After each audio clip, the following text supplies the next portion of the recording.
Well, good morning and welcome to the show. Jeff Beals here at your service, broadcasting live from the KFAB Penthouse Studio high above Underwood Avenue in beautiful downtown Dundee. This is the only show in the metro area that talks about business expansion, real estate construction, economic development, and really anything related to Omaha becoming more vibrant, more prosperous. We're brought to you by Dingman's Collision Center, along with Cheer Athletics, the nation's #1 all-star cheer gym. Without any further ado, it's time to bring on my co-host, a legendary real estate deal maker in the flesh and all-around living legend, Trenton Magid. You are too kind, Mr. Beals. Good morning, ladies and gentlemen.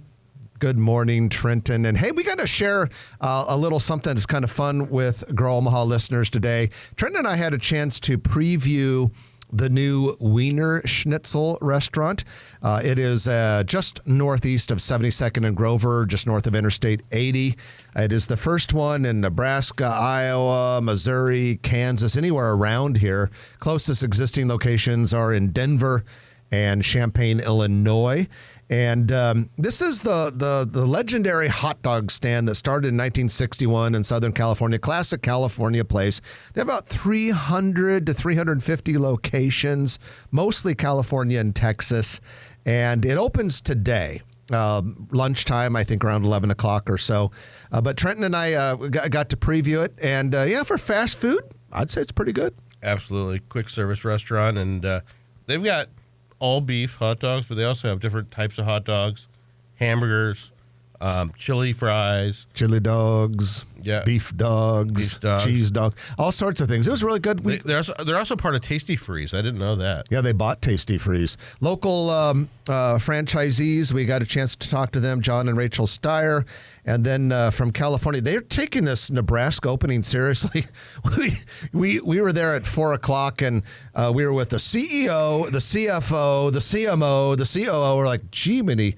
And they said, hey, we really want to make a splash in the Midwest, and this is our first store in the region, and they're taking it very seriously. So go give it a try if you like hot dogs. It was a fun little place, and it should do very well. Check out our Facebook page, too. We got Jeff and I were honored. Apparently, these are in high demand. They might be collector's items. We've got the great one. It's a plush toy of the Wiener Schnitzel mascot. So check it out on our Facebook page. Traffic's going to skyrocket now. Well, let's go into our news of the week, which is brought to you by Eagle Mortgage, eaglemortgagecompany.com, located at 114th and Davenport, just south of Dodge. Help you with your loan, conventional, VA, FHA. They have some specialty loans as well. And, buying a house, one of the biggest things you ever spend money on for most people, and it's stressful. Eagle Mortgage's job is to take a lot of that stress away from you. They sit down with you, find the best solution for you, and not beholden to one bank. They shop the market to find the best loan for you. eaglemortgagecompany.com. Well, first up, Trenton, the Hilton Omaha Hotel is nearing completion of a 15,000 square foot outdoor multi-purpose event space. It's going to be called Cass Street Green, and it's basically artificial turf. When you go, it's almost done. I went and saw it earlier this week, and you go by it, there's artificial turf, but they're doing this. This is where they'll put up tents for maybe tailgate things before sporting events at Charles Schwab Field. They can have weddings, outdoor corporate meetings. So it's this very versatile space. It also happens to be a story. There's a story about it on growomaha.com. So just go there and you can read about it. But the Hilton, it's the largest hotel in Nebraska by number of rooms. It's connected to the CHI Convention Center. Now this will be more meeting space for them. So we got that going for us. Which is nice. Next up, we have condo development in Omaha in 2024. It was bad. I mean, it was non-existent. Yeah. In all of 2024, according to Bob Daly, who's an attorney at McGrath North who studies condos, condo expert, he sends us this information every year. In all of 2024, in the city of Omaha, there were a grand total of 11, count them, 11 condo units. And of those 11... residential condo units. No, only 3 were residential. Interesting. Yeah. So we got to get on this. So would-be condo developers out there, there's a great opportunity for you. The state legislature just a few years ago passed a new law, that makes condo development much more advantageous for developers, much safer, reduced a lot of the legal risks that were there. And so I hope that there are some would-be erstwhile condo developers out there who are really making some plans right now, because there is a monster hole in that market. We're building thousands and thousands of apartment units right now, and essentially no condo units So what you're whatsoever. saying is the former mean streets of condo development aren't as mean? Well, that's what you just said, but I'm not sure if that's what I said. Okay. In Common Community Development is seeking $700,000 tax increment financing loan for a $19 million project called Poppleton East. This will be located right on the southeast corner of Park Avenue and Poppleton Street. Really cool mixed-use infill project there. 120 new apartment units, 4,000 square feet of commercial. Looks like we're going to be, phase one will be a 4-story, 51-unit project, and then there will be more to come. Construction is slated to begin in March and end in September. So there's a subsidized rent project, right? I think a Rent certain control? percentage of it will be for residents. 28 of the units are reserved for residents making at or below 50% of the area's median income for that project. Okay. All right, we have the historic Carnation Ballroom at 2711 North 24th Street is going to be redeveloped. It is 6,300 square foot space, going to be commercial with 5 divisible spaces for office and retail use. No tenants have yet been announced. The city designated the Carnation Ballroom as an historic landmark in 23. It was originally a bakery store, but it became historically significant as a ballroom established by Mildred Brown, founder of the Omaha Star. And completion is anticipated on that project for the fall of 2027. And then Ronco Construction and along with White Lotus Development are making progress on the Nova. This is a 5-story building. It will have 74 apartment units, 20,000 square feet of retail space in Millwork Commons, north of Charles Schwab Field. It's just a 40,000 square foot site, so real nice infill project there. It's part of what is just becoming a burgeoning Millwork Commons area. Absolutely. So certainly It's with gone that parking vertical. garage the city's going to build. Yeah, it'll be right south of the future city-owned parking garage, which has not started yet, but we believe that's starting this year, if I understand correctly. Millwork Commons, though, blowing up because you've got the Dizzy Mule project wrapping up. You've got the Millwork Hotel renovations, which are going to start this year. You got this project that I mentioned, Nova, has now come out of the ground. They've got the elevator shafts and stairwells going up. You've got the Frame, $45 million project west of the Ashton, doing foundation work right now. So really exciting times for Millwork Commons. Well, let's go ahead and wrap up the news of the week, brought to you by Eagle Mortgage, because we have Heath Mello with us.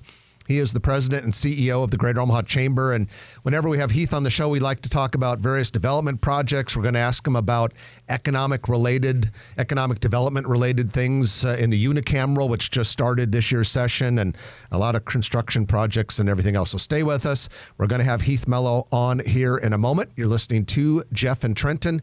It's Grow Omaha. It's brought to you by Dingman's along with Cheer Athletics. And we'll be back in a moment on News Radio 1110 KFAB. And welcome back to the show. Jeff Beals and Trenton Magid sitting here with you, and we appreciate you joining us.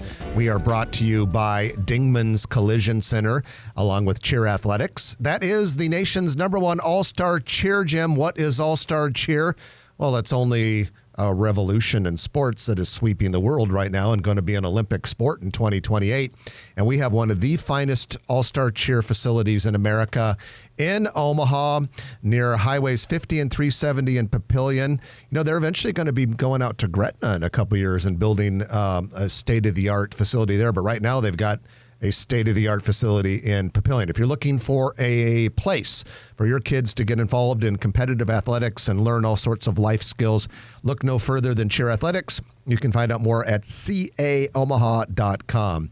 Well, we have Heath Mello with us today. Heath is the president and CEO of the Greater Omaha Chamber and is nice enough to join us a few times a year and talk to us about economic development and Omaha's and metro area's progress from his perspective. Heath, good morning. Welcome back. Good morning, Jeff. Good morning, Trenton. Glad to be with both of you. Well, we appreciate it. And we'll have to... Looking back at what's been happening lately, we got to start in the center of the city, even though we're going to talk about a lot of different things. But the progress we've made in the urban core in the last year and the projects we have coming up in the urban core, pretty exciting right now. You could say historically unprecedented. You know, it's always great to talk about what's happening in the urban core. And I'd say in 2024, there was a lot of positivity around some major projects I know we've talked about and highlighted in the show. The mayor's highlighted as well, some fairly big projects around housing. And I can kind of think of anything we talk a lot about. I think there was somewhere along the line, I think maybe 7 major housing projects that were announced over the past year. You total those up with some of the projects in the end of 2023 and nearly 2,500 new housing units in the urban core, which is really moving us towards that goal of wanting to add 30,000 more residents in the urban core as part of the Chamber's urban core strategic plan. And so that really is kind of in a nutshell, really exciting to see that portion of the urban core development continue to happen because we know 30,000 residents by 30,000 jobs, 30,000 residents. By 2030. By 2040. 2040. Close, but we he just bought himself 10 close, years. Yeah, say that's really close. Okay. But I think we've been very, very excited to see the economic development work that happens with business attraction, business expansion is vital, but we know you got to have the housing component as well to be able to bring the residents to the area. And this was a year that we finally saw that kind of catch fire a little bit in concert with what we saw in 2023. And so that kind of feels we've got some momentum in the housing component as well. That being said, there recently, and it really was really just this past week, there's one of the big projects that's outlined in the Chamber's urban core strategic plan is the redevelopment of the 30th and Dodge interchange. And the Chamber partnered with the Urban Land Institute, Nebraska chapter, to engage what is called a TAP, a technical assistance panel, where they bring in a variety of different experts, planners, real estate professionals, engineers, to engage with various stakeholders in the community to kind of help do a visioning process of what that kind of area could look like in terms of a major redevelopment, so to speak. And I can't share too much because it's not quite done, but I got a quick sneak peek of what that potential major redevelopment could look like. And it's really exciting, let's just say, in terms of what that one of the big moves as part of our strategic plan could ultimately look like in terms of a very exciting mixed-use development in terms of part of the urban core. And once again, when you see, I think, a variety of different stakeholders come to the table, the state, the city, the private sector, the philanthropic community, all leaning in a space where they want to see jobs and people come together in terms of trying to grow the urban core. This experience that I got a brief kind of glimpse earlier this week with the Urban Land Institute's TAP project reinforces what the momentum we're going to continue to see, I'm convinced, in the urban core moving forward. It's always fun to see the stakeholders. I remember when Steve Martin was head of Blue Cross Blue Shield, he was in charge of bringing other insurance companies to Omaha. The Chamber's always been good about that. I think I was on the retail committee. I'm trying to remember what the name of those focus groups were. TAG. The TAGs, Target Advisory Group, I think. And there's a bunch of different ones. And we were tasked with donating our time, bringing in people. Just like in 2008 when I was involved in selling the Tenderheart Treasures building to the first data center, which was Yahoo, engineers and the CFO services type guys that they come in and state incentives and things like that. It was neat that people contribute their time for the betterment of their community, even if it's bringing in their competition. It's funny you say that, Trenton, because really, the business attraction work that the chamber does, our economic development council, in the last year has really kind of started to refocus a little bit of that work and trying to engage some of the tags that we used to have, in the sense of trying to re-engage them a little bit in that work, realizing that we have some opportunities with some of these industries, industries inside the urban core, but also some industries that we feel are significant opportunities in the greater metro region. One of those major industries that we're really significantly exploring more and more now, in the next 3 years, is going to be the defense industry. We really feel there's a tremendous opportunity in the metro region with the significant opportunity down at Offutt Air Force Base, the tremendous investments that have been made at Stratcom, and the reinvestments that have been made at the base, in part due to the leadership of our federal delegation, particularly U.S. Senator Deb Fischer, Congressman Don Bacon, that we can bring more defense contractors to the region through an expansion of various missions and an expansion and more investment of federal funding. And so bringing in some of those defense contractors as part of a defense tag, so to speak, is something that we've been working on and exploring a little bit at the chamber, and trying to re-engage some of those strategies that the chamber has deployed in the past is something that you'll likely hear us and see talk a little bit more about in 2025 as well. Talking with Heath Mello, President and CEO of the Greater Omaha Chamber. And Heath, on November 5th, the voters in the city of Omaha approved a bond issue to expand CHI Health Center Omaha, particularly the meeting space on the east side of the building. Talk to us a little bit about your thoughts on that project and what that extra meeting space could mean for collateral development in that part of downtown. Well, there was a lot that happened on November 5th, and the one thing that probably I cared more about than anything else was the city bond issues. And I think most folks who chatted with me and chatted with folks at the chamber knew that this was something that a number of folks involved at the chamber were really engaged in, particularly through the Building Omaha's Future Committee. And when we saw that the bond issues across the spectrum passed with over 70%, it really was a great night, and particularly the CHI Health Center expansion, because we know anytime you're able to see a $200 million public-private partnership of this magnitude pass with 70% of the vote from the city of Omaha voters, where it can bring in over $1 billion of convention business, that you've got a city that truly embraces economic development. And I think that was something that we felt really great about. Mayor Stothert felt really great about. And I think the business and community leaders who were part of that Building Omaha's Future Committee, who were out and about talking about this, particularly Lance Fritz, who chaired the committee. He came on here and did a great job. He did a great job. I listened to the show. He was fabulous. I mean, folks who are out engaging the community, trying to reinforce this is something that wasn't a tax increase. We were able to do this in a very strategic way as a community, and embracing the work the philanthropic community is willing to help to put money on the table to help grow the economy as well. It really is, I think, a testament to what Omaha can do when the business community works with the city, works with the philanthropic community, to really try to ensure that Omaha is competitive in a space like this, because we knew we were falling behind. We were truly behind other communities in the convention business. I mean, that was something that Mecca and Roger Dixon were very transparent about, that we were losing business. If we didn't do this, we had a chance to lose up to $15 million a year right off the bat to other competitive cities if we did not expand the CHI Health Center convention space. And so I think, if anything, it was the one thing that probably a lot of folks pay a lot of attention to politics, and I get that.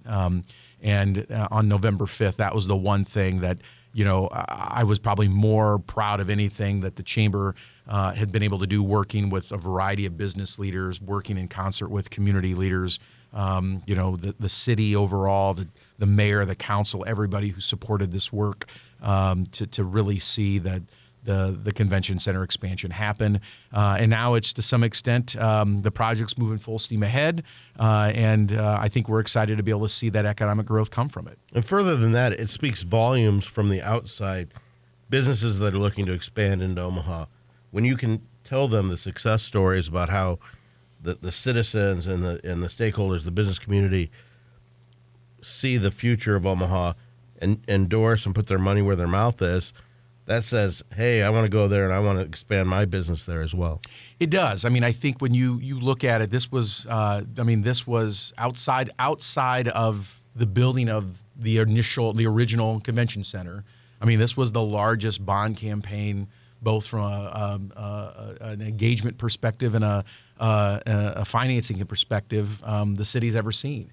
And to some extent, between the mayor and the business community, this was something that was really unprecedented. And I think being able to go out and see the victory that it had. I mean, the 70% was, I think we like to highlight the original convention center passed, it was a 51-49. This passed with over 70%. So, I mean, showing that the community now is embracing this to this level, and that we're able now to go out and highlight this across the country is really just, I think, another feather in the cap in terms of being able to highlight where Omaha is moving right now in terms of our economic development work and where we want to be able to grow as a region and a community. Well, and hopefully it will lead to a third convention hotel down the road, but that's another project to work on. Another project for another conversation.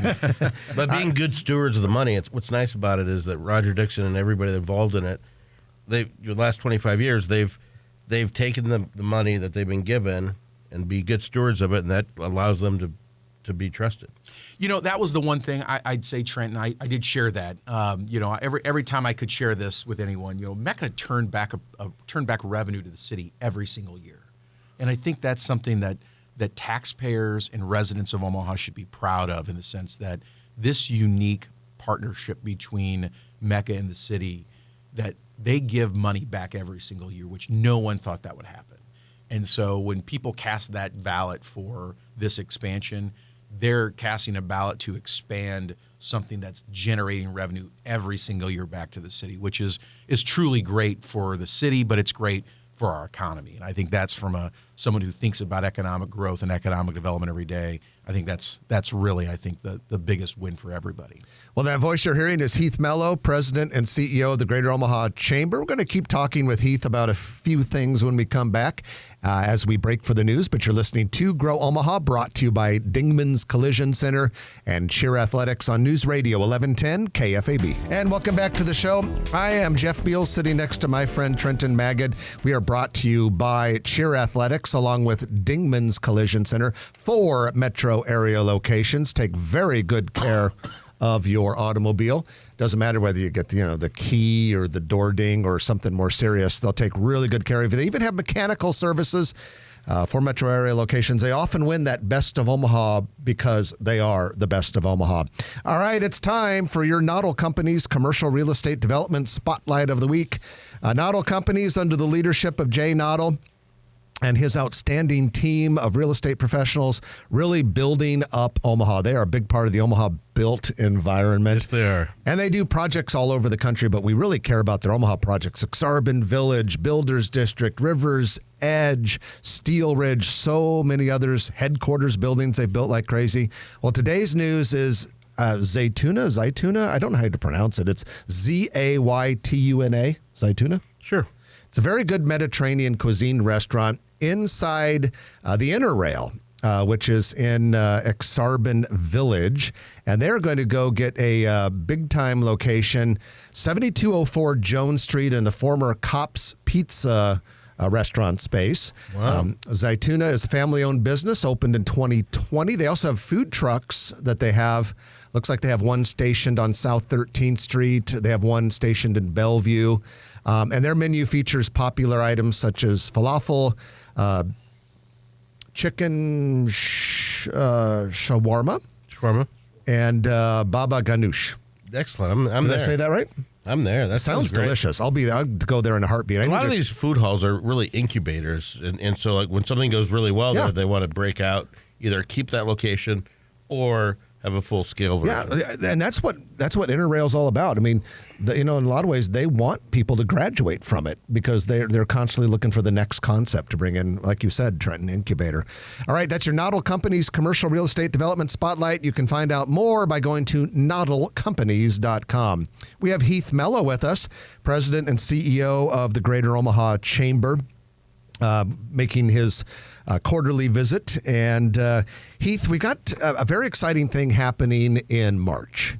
And that is there's a 99.99% likelihood when the U.S. Census Bureau releases its county population estimates. For the first time, the Omaha metro area will be above 1 million people. What does that mean? What does that do for us? Well, it's been a long time coming, Jeff. I think I know you and Trenton have talked about this for a while. I know this has been talked about in the community for a while too. I mean, anytime a metro region hits that million population mark, it really separates the metro region from kind of the mid-sized cities to kind of being viewed now as kind of a major metro area. Just that million population mark really kind of puts you somewhere. It helps with federal incentives too, I think. You just got to let me get there, Trenton. Okay, go ahead. I'm so excited about this, ladies and gentlemen. Excited about this million mark. He likes to call that either a segue or throwing you a softball. But no, that's the biggest thing is kind of it really kind of puts you in a different echelon at the end of the day. And one, it's a branding, it's a marketing thing at the end of the day for a regional perspective. But yes, it does from a pure grants perspective, a federal funding perspective. It moves you into a different category as well. And I think that from a regional metro perspective and dealing with federal agencies, that is something that will be beneficial to us as well. I think that's something, and particularly in terms of the work we have and able to do with our federal delegation has been terrific. Congressman Bacon's been a terrific advocate for us. I think to some extent Congressman Feastra on the other side of the river and in western Iowa as well. So in that particular sense, yes, there's additional federal benefits in terms of federal funding that comes with hitting that million population mark. But I think there's something that happens just in the mental space in terms of when you think about the Omaha metro space being we're a million population mark. You then start thinking yourself as a big city or a big metro region. And big cities, big metros start doing big things and start thinking about doing bigger things. And I think that's kind of the mentality I think I hope when that announcement comes, we start as a region, start talking a little bit more and more about that. When you hit that million population mark, you start comparing yourselves more and more to other million population regions. You're not comparing yourselves to smaller Midwest cities and other Midwest areas. You are being compared to cities and metro regions that are going to be considerably larger to you because you're over 1 million in population. So in that sense, it's exciting in one way, but I also think it also puts us in a position where I would say it's also the start of probably the next chapter in some form or another, where our growth opportunities are going to continue in another way. That population growth, we hit that million mark, we can't take our eyes off the ball of wanting to continue to grow. I mean, we're going to want to continue to grow, and what's that next benchmark in terms of where we're going to need to compete in terms of population growth to compare ourselves against Kansas City, other metro regions that are over 1 million, clearly that we've got to try to get 1.5, 1.6, 1.75 in the future. But and if anything, we want to bask in that announcement when it happens. I think we want to be able to kind of celebrate a little bit, take advantage of what we know will be some unique opportunities as a region. It's always the first million that's hardest to get. Yeah. It is the first million that's the hardest to get. That's what Warren tells us. Getting to 2 million, no problem. But then I think it really is kind of a what's next at the end of the day, and where do you continue to plan and plot and move forward of how we continue to grow. Well, may God be with us, because the Nebraska legislature is now officially in session, Heath, and we know you spent 8 years in the Nebraska legislature. But the chamber every year has obviously some special interest and important interest of what happens in the Unicam. What are the chamber executive board members and yourself hoping to get out of this year's session?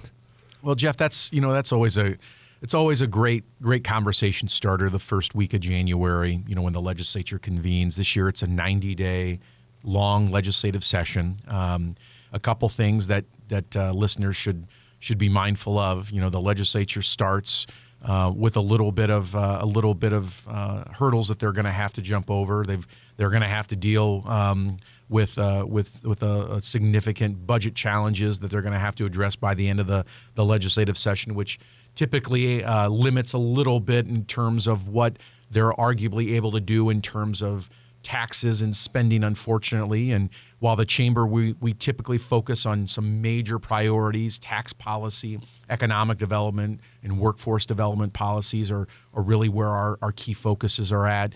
This year we're looking at transportation infrastructure, energy policy, regulatory issues as well. We really, I think, at the end of the day, have our eyes focused on some things that we really want to be able to see happen. Want to make sure that we're going to remain competitive in terms of what's happening on the economic development landscape.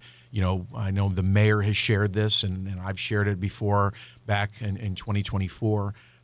Tax increment financing is a tool that we use in the metro area that really helps the Omaha region grow. And we want to make sure that the legislature does not do anything that impedes our ability to grow as a metro region. And that's one thing that the chamber will be very vigilant on, ensuring we educate our state senators and ensuring that they don't pass any legislation that limits our ability to grow through tax increment financing, because it really is a tool that provides what we believe is massive amount of return on investment to local taxpayers, and really grows our economy in a very stable, very transparent way across the metro region. We clearly, tax policy, we've advocated for years in terms of reducing the tax burden across the region. I think to some extent we know that there may be limitations of what can be done because the state's got to be able to balance their budget, but we'll be a mindful eye on that.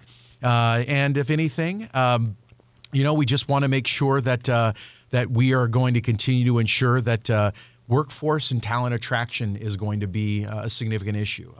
Our chamber members, both our major employers as well as our medium and small employers, are constantly talking about the need to both upskill existing workers, but also our ability to attract new workers and new talent to the region. So we've got to ensure that state public policy is helping us do that, and that will be something the chamber is really focusing on here in the upcoming session. Well, Heath, we appreciate you joining us on the show today, and we appreciate everything you and your team members and your board members are doing to make Metropolitan Omaha even better than it is. So thank you so much for your leadership, and thanks for your time today. Appreciate it. Thanks, Jeff. Thanks, Trent. Glad to be here. Heath Mello, President and CEO, Greater Omaha Chamber. We're going to take our final break of the hour, and when we come back, it'll be our Perkins Kreitzer Construction Lightning Round.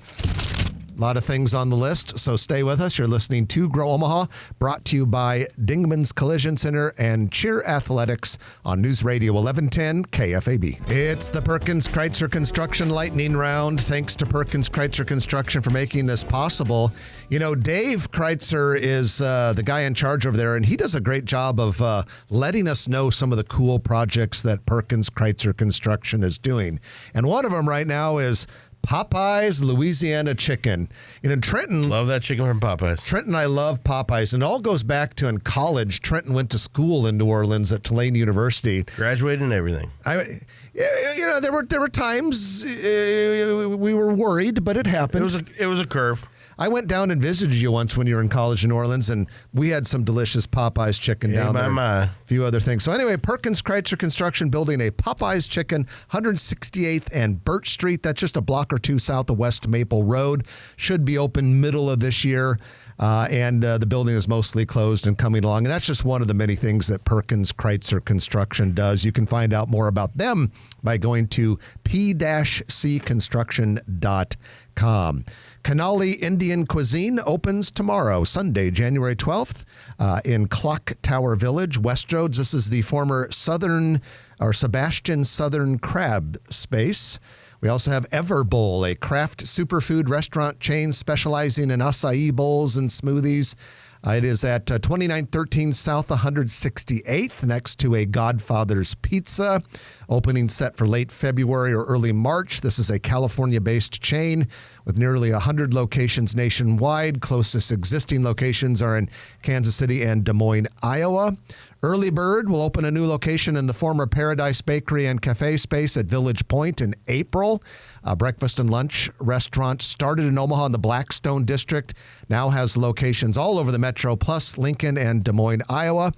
Early Bird just opened another restaurant at 173rd and Center just in the past fall. Trenton, this is a big one. Everyone loves Tasty Pizza, which is located at 60th on South 60th Street. This is where it used to be a barbecue place right there by tracks and all that sort of thing. They're expanding. They're going to tear down kind of a pretty eyesore-looking industrial space at 49th and North Saddle Creek Road and build a very attractive freestanding pizza restaurant building. Completion planned for the fall of 2026. This is close to the Homie Inn. A lot of, let's face it, Omaha listeners need landmarks. Homie Inn. They're like, oh, yeah, we know where that is.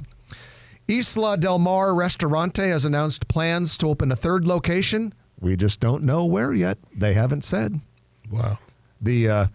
Thank you for that contribution. So the Mexican restaurant is located at 5101 South 36th Street. I was biting my tongue is what I was doing.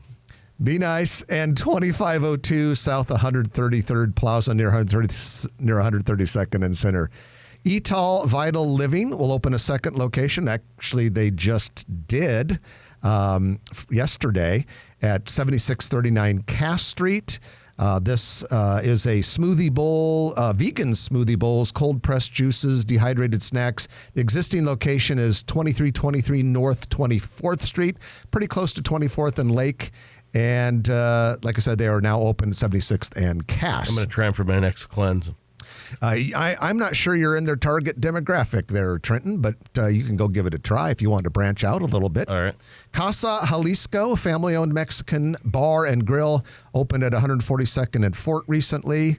I'm going to go there for another cleanse. And Riddle's Jewelry plans to open a store late this summer at Shadow Lake Town Center in Papillion. The store will occupy a corner bay in the middle of the mall's small shop area.